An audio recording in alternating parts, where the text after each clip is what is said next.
ನಿನ್ನೆ ದಿನ ಪ್ರಧಾನಮಂತ್ರಿ ನರೇಂದ್ರ ಮೋದಿಜಿಯವರು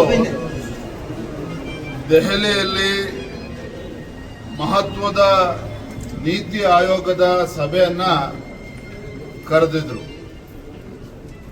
ಆ ಸಭೆಯಲ್ಲಿ ಪ್ರಮುಖವಾಗಿ ಭಾರತ 2047ನೇ ಇಸ್ವಿಗೆ ಒಂದು ಅಭಿವೃದ್ಧಿ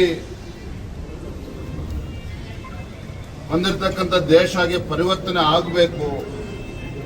ಆ ನಿಟ್ಟಿನಲ್ಲಿ ವಿವಿಧ ರಾಜ್ಯಗಳ ಅಭಿಪ್ರಾಯಗಳು, ಆ ರಾಜ್ಯಗಳ ದೂರದೃಷ್ಟಿತ್ವ ಎಲ್ಲವನ್ನು ಕೂಡ ಸಮಗ್ರವಾಗಿ ಚರ್ಚೆ ಆಗಬೇಕು ಅಂತ ಹೇಳಿ ಪ್ರಧಾನಮಂತ್ರಿಗಳು ನಿನ್ನೆ ಸಭೆಯನ್ನ ಕರೆದಿದ್ರು. ಆ ಸಭೆಯಲ್ಲಿ ಕಾಂಗ್ರೆಸ್ ಆಡಳಿತ ಇರತಕ್ಕಂಥ ರಾಜ್ಯಗಳ ಮುಖ್ಯಮಂತ್ರಿಗಳು, ತೆಲಂಗಾಣ ಇರ್ಬೋದು, ಹಿಮಾಚಲ ಪ್ರದೇಶ ಇರ್ಬೋದು, ತಮಿಳುನಾಡಿಂದ ಅಲ್ಲಿನ ಮುಖ್ಯಮಂತ್ರಿಗಳು ಸ್ಟಾಲಿನ್ ಅವರು ಕೂಡ ಭಾಗವಹಿಸಿದ್ರು. ಆದರೆ ದುರದೃಷ್ಟ ಅಂತ ಹೇಳಿದ್ರೆ ನಮ್ಮ ರಾಜ್ಯದ ಮುಖ್ಯಮಂತ್ರಿಗಳು ಸಿದ್ದರಾಮಯ್ಯನವರು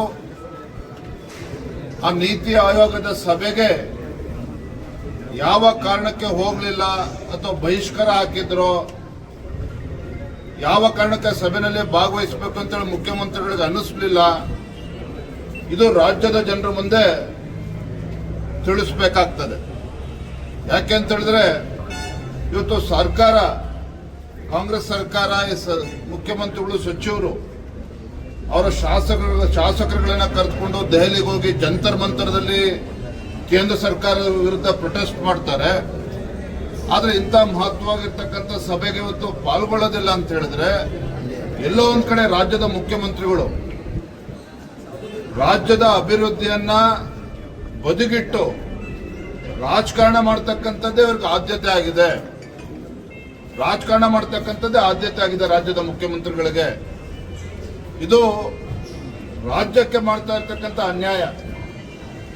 ಮುಖ್ಯಮಂತ್ರಿ ಸಿದ್ದರಾಮಯ್ಯನವರು ಅಧಿಕಾರಕ್ಕೆ ಬಂದಾಗಿನಿಂದ ರಾಜ್ಯದಲ್ಲಿ ಆಡಳಿತ ಚುಕ್ಕಾಣಿ ಹಿಡಿದಾಗಿಂದನೂ ಸಹ ಕೇಂದ್ರ ಸರ್ಕಾರದ ಜೊತೆಯಲ್ಲಿ ಒಂದು ಸಂಘರ್ಷದ ಹಾದಿಯನ್ನು ತುಳಿದಿದ್ದಾರೆ. ಸಂಘರ್ಷದ ಹಾದಿಯಲ್ಲಿ ಸಾಕ್ತಾ ಇದ್ದಾರೆ. ಖಂಡಿತ ಇದು ರಾಜ್ಯಕ್ಕೆ ಒಳ್ಳೆಯದಾಗೋದಿಲ್ಲ. ನಾವು ಈ ವಿಚಾರವನ್ನ ಹಲವಾರು ಬಾರಿ ಪ್ರಸ್ತಾಪ ಮಾಡಿದ್ದೇವೆ. ಮುಖ್ಯಮಂತ್ರಿಗಳ ಈ ನಿಲುವೇನಿದೆ ರಾಜ್ಯಕ್ಕೆ ಇವತ್ತು ಅನ್ಯಾಯ ಮಾಡ್ತಾ ಇದೆ. ಇದು ಸನ್ಮಾನ್ಯ ಮುಖ್ಯಮಂತ್ರಿಗಳು ಸಿದ್ದರಾಮಯ್ಯನವರು ನಾಡಿನ ಜನತೆ ತಿಳಿಸಬೇಕು, ಯಾವ ಕಾರಣಕ್ಕೆ ಹೋಗಲಿಲ್ಲ ಅನ್ನೋದನ್ನ, ಈ ಸಭೆಗೆ ಯಾಕೆ ಗೈರಾಗಿದ್ರು ಅನ್ನೋದನ್ನ ತಿಳಿಸಬೇಕಾಗ್ತದೆ.